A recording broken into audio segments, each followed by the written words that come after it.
I mean, if we keeping the buck right now, we ass. So we 0-4. We have this point. We got nothing to lose. We dropped a quarter of our game. I know what you're doing there, Paul. I know what you're doing, and I'm not going to answer that shit right now.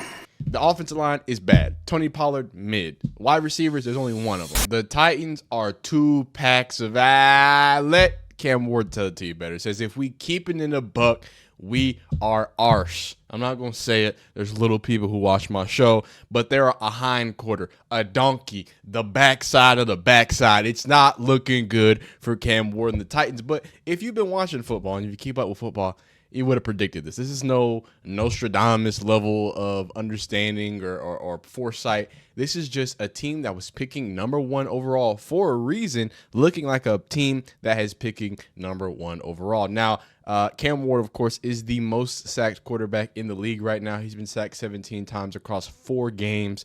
And against one of the worst teams, my Houston Texans, again, one of the worst teams in the league, they pitched a shutout against them. Now Cam Ward has 2 interceptions and 2 touchdowns on the day in his season total so far. So it's not been a great start for Cam Ward. So I want to get deeper into it. We're going to listen to him call his team terrible, but I'm going to show you the real issue. And the real issue is Mr. Brian Callahan. He is clearly the worst head coach in all of football. We're going to listen to some awkward things here. We're going to listen to Cam Ward tear apart his team, rightfully so. And then we're going to get to the stats about it. Let's see how bad or good Cam Ward is. But Cam, how good or bad are the Titans? You think you play person?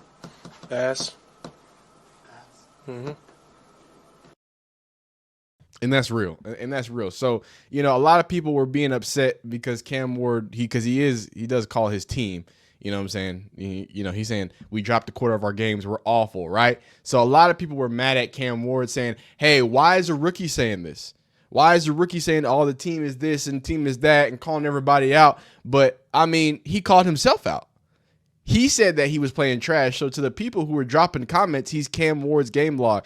It's okay to admit it. He's not an NFL quarterback. People think that he's not an NFL quarterback because he's played so terribly. But no, I think he's just playing on a very terrible team. He's a rookie on an awful, awful, awful team that's not giving him any help. And how does Cam Ward feel about that team? I mean, if we keeping the buck right now, we ass. So we 0-4. We have this point. We got nothing to lose. We dropped a quarter of our fucking games, and we've yet to do anything. So we have to lock in. Especially myself on the offensive line, from the defensive line, from the special teams to all 3 faces. We have to play together. We have not played together this year yet, and that's just something that we want to preach about it every day. Every day we got to do better, and we're doing that. But it has to show up on Sundays. It hasn't showed up yet, but it got to show up next week. So obviously the whole team is 2 packs of ass, and that's okay. It's okay to be trash sometimes, especially when you're picking first overall. And it looks like Cam, you might get some extra help because it looks like they might pick up some of the Miami offensive linemen picking first overall again. But believe it or not, this is the most frustrating football experience Cam Ward has had. I want to stress this to you. This is crazy. Wait, let's listen. Let's listen first, and then I'm gonna stress it to you. I would say no. I had a lot of frustrations in my past, whether it's high school to college, but I just want to win. When was the last time Tennessee won? I don't know. Yeah, 10 straight. I'm trying to win. Everybody's locker room, we want to win. And When's the last time we have to won? win. That's really what it comes down to, no matter how we got to do it. At some point, we have to turn the tide and we have to start with the games. Is there something you could bring from whatever those more frustrating moments were to this and apply it to move forward for yourself personally? Really just continue having urgency, and that's everybody, especially myself, and as a whole, the offense. I mean, that's the biggest problem right now in my head. We're not helping the defense out. And whether the defense gives up a touchdown here or there, we're still not doing enough to help those guys out. I mean, they playing their ass off for us every Sunday, and we not doing our part. So, I mean, it all comes down to us locking in. From myself having bad incompletions to not taking completions to not getting the ball out, from us having a penalty or if it's a drop on the receiver, everybody know. Everybody got their one job. Everybody got to do their 111. We just got to go get it. I've been very passionate about Cam Ward and Shedeur Sanders early in the draft because I've told y'all, I think they're cut from the same cloth. I think they're boisterous. I think they're confident. They know what they got. They know what their team has, and they're okay calling themselves out. Yes, I know Shedeur haters. It's hard for you to understand that, go watch my older videos, because we watched videos of Shador taking accountability. We've watched videos of Cam Ward taking accountability. And as a rookie, to be able to put your balls on the table and say, hey, this NFL team's playing bad. And by the way, I'm playing bad too. So if y'all want to say he's playing bad, yeah. But again, I think it has a lot more to do with that coach. But we're going to get there. How about, speaking of taking accountability, how does Cam Ward feel about his interception? Pick, I think you left your feet and you went super sidearm. Did you feel in the moment that you both were necessary, and is it part of maybe what threw you off? No matter if I throw off platform or sidearm, I just got to be more accurate with football. I wasn't accurate enough. He was coming in. I threw it on his backside shoulder. I can't do that. So I know he'll make that play for me next time, but I shouldn't have to put him in that situation. Seemed like you had some accuracy problems. I know you were under pressure a lot today, but did you feel like you were off target more than usual today? Not really. Some of them got to be throwaways in some situations, and then some of them was just me not putting the ball where it needed to go. Sorry, missed first wave.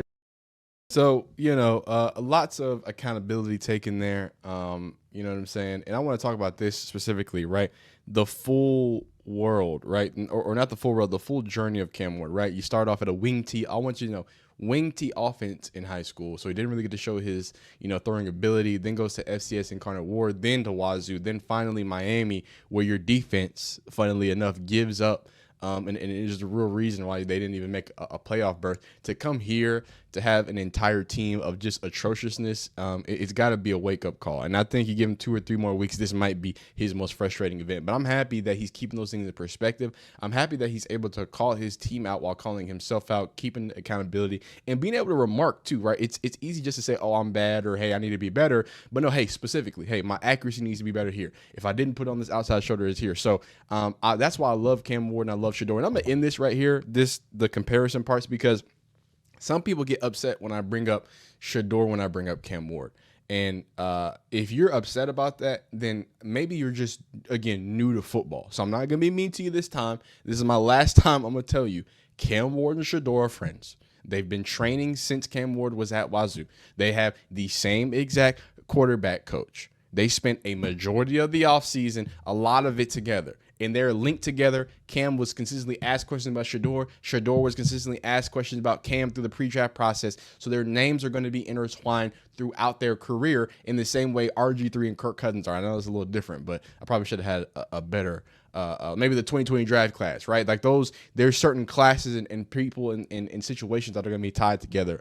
And I do think this is important because I think they're similar types of players in the way that they believe in themselves and the way that they want to strive to be excellent for their team. Now, it's hard to strive to be excellent for your team when your head coach is having some tough times. So let's hear the post game from Mr. Brian Callahan talking to the media. Do you think this is a resilient and relentless football team? I know what you're doing there, Paul. I know what you're doing. And I'm not going to answer that right now. Well, I mean, those are the themes that you've tried to catch. Yeah, This football team, you're 20-some games in. Yeah. And you're stuck. Let me just compose myself here before I say something I regret. But yes, I think this team is resilient. I think it is relentless. We haven't played good enough football, and I think those are two very distinct, different things. We have to execute at a better level. We have to coach better. That's really all I can say. Okay, so things are getting real contentious, and like the Cam Ward comment he was kind of pointing out there, the Titans have lost 10 straight games across both the 10 straight games. So they were awful before Cam got there. They look even worse now that Cam's there, and I don't think it's Cam's fault. I think it's the head coach that's got his panties in a bind, who's showing a little bit of emotion after losing 10 straight games. So I want you to let me know, is it better to have a Kevin Stefanski who just acts like everything's okay and nothing's wrong and we'll figure it out? Or is it better to have a Brian Callahan who you can visibly see wants to strangle the media members? Y'all let me know down below in the comment. That's the question of the day. But how about this? Brian Callahan insisting that the hard work and effort is there. What's it called? I mean, there's no ifs, ands, or buts about it. Oh, sorry. I mean, all I know is what I see every day. And they show up, they work. We work in practice. I did not anticipate a result like that coming up in a game. The attitude, the energy, the things they do during the week, like there's nothing that would point to that there's any kind of lack of those things, and we fought our tails off in the game. And again, we're not playing well enough. We're not executing things at a high enough level to win. And it's certainly not for lack of intent and lack of effort and lack of focus. I mean, we're trying to do all the things that we need to do to win a football game, and everything during the week, the guys work. I mean, there's no ifs, ands, or buts about it. I mean, we had one of our best Thursday practices of the week, so it's hard to stomach that when you practice the way we practice, and you show up in a game and it looks like that. I saw a tweet from a Tennessee fan, and it was funny. I'm not sure if I have it, but he said, yeah, he doesn't. He said, you know what? I really believe Brian Callahan. I believe that everybody is working as hard as they can. The problem is, like Cam Ward says, they're just bad. Y'all, hey, the offensive line is bad. Tony Pollard, mid. Wide receivers, there's only one of them. It's Alec Manor. Calvin Ridley is doing his best to get traded, and y'all need to trade him immediately. Because it's not looking phenomenal. They are absolute garbanzo beans as a whole, right? Now we have some, ex-NFL people, media people that are chiming in, and then we're going to get into some stats and facts here. Booger, while watching the video, says the Titans should draft every wide receiver tight end they can to help Cam Ward. The kid is going to be a player, but he needs some help. He needs some help on everywhere. Now, again, I'm not going to. Y'all can read this if y'all want to read this. I just had that. I was in the wrong place. Y'all can read that. And then you got the man Ben Kirk, who's a bit of a quarterback apologist. Let's be honest with you. Him and Dan Orlovsky are the biggest quarterback apologists of all time. But I honestly do think that there can be some positives here, and there's plenty of positives from Cam Ward. So here's Cam Ward on the move. Will Anderson, a future defensive player of the year, comes free somehow. I mean, look, if you're a Titans fan, this is a real deal football player. Like, this is honest. So if I'm a Titans fan, I mean, I got to look at the positive. First off, get up off me. I'm using my legs. I'm doing it. Now I'm directing traffic downfield, and then throws an absolute missile across his body. Guys, let's break this up. Let's break this up. I don't think y'all get it. From the numbers to not the far hash, but the other hash. Sorry, from numbers to numbers. Numbers to numbers, 30 to 30. So what that is, that's 20 and another 30. That's 50 yards. So that's 50 air yards, 30 to 30. And that's just this way. I'm sure going this way. This was probably like a 60, 70 yard zoomer across his body. You're not supposed to do that. But when you're Cam Ward, you can just do whatever you want to do. So let's see it in full speed. Boop. One more time. Get up off me. He goes right, pushes left, and that's an absolute dot. He's dipping dots. Let's see it from another angle. They're going to show it again. And this is really, really short. So what you're going to have, and, this end is supposed to be unblocked, right? We're going to give heavy influence, like we're running zone. So heavy influence. What they want is, or what should happen theoretically is, Will Anderson as the edge. He should hopefully be squeezing down here, following the back or following, this tackle here, squeezing it down, and then that's going to lead you to the football. Instead, he's a little late. He gets a little depth, so I'm not sure if this is one of those coaching things. Hey, you're going to account for the quarterback, but he gets good depth. This is a really good read here, right? And it puts some immediate pressure in Cam Ward's face. So he uses his, this is athleticism. Like, I know if everybody wants to talk about, hey, he throws the ball, he does this, he's nonchalant. But something that I think is a little undervalued and we don't talk about a lot is, Cam Ward's an athlete now. He steps through it, jumps up, gets his feet. Now he has somebody else bearing down on him, that middle linebacker, Al Shayer. So, boom, Al, 1-2, makes a decision, across body, Lord have mercy, and give your guy a chance against Petre. The kid's going to be all right. I do think the kid's going to be all right. So what do the stats say? So, Cam Ward, who was pressured 14 times and sacked twice, faced pressure on 46% of his drop back against the Texans, a season high rate for the Texans and the second most pressure Ward has faced in his NFL career so far. So it's not the most, but it is the most from the Texans defense. And hey, Texans, how about we start sending some more pressure? I think, and if I go on a little Texans tangent, we were so touted up as being one of the best defensive units. I think aggression was out of our mindset because, you got Will Anderson, you got Danielle Hunter. We have so much talent on our pair of defensive ends. We trust Bullock on the backside. We trust Kamari Lassiter. We trust Derek Stingley, right? We trust those guys so much that, hey, let's just have extra in the back end. Let's put Petre and allow him to be a lot more, utility force when I think it needs to be, Petre needs to be blitzing more. I think it needs to be a lot more, what do you call, how do you say it? It needs to be a lot more blitzing. It needs to be a lot more pressure. We need to start utilizing the fact that we have two beasts on the edge and just double down on our strengths and go ahead and just send those blitzes and make it a living hell for some of these quarterbacks, right? So happy that we were able to do that. But then, I mean, you see this. He was 10 for 26 for 108 yards with an interception. Not the best day at the office. A few more insights for Cam Ward. Cam Ward has taken 15 sacks in his first 3 career starts, which are the most in the NFL in 2025. That number goes up to 17 now. David Carr and Kyler Murray are the only 2 other quarterback number 1 overall picks in the common draft era to take more sacks in their first 3 career starts. Cam Ward has thrown for 1 touchdown to no interceptions through his first 2 NFL starts. Cam Ward is the only quarterback selected number 1 overall in the common draft era to not throw an interception in either of their first 2 starts. And that was something that I thought was really big. But then obviously you go for here and then it just keeps going. Cam Ward has completed 5 of 10 passes on an extended dropbacks, 4+ seconds for 63 yards and a touchdown this season. His 5 completions are tied with Patrick Mahomes, C.J. Stroud, and Jaden Daniels for second most in the NFL. His touchdown pass to Alec Manor with an 8:16 second time to throw is in one of only 6 touchdowns thrown on an extended dropback this season. So he's with good names. He's with great names when it comes to that. So I do want to stress Cam Ward. The statistics say he's going to be all right.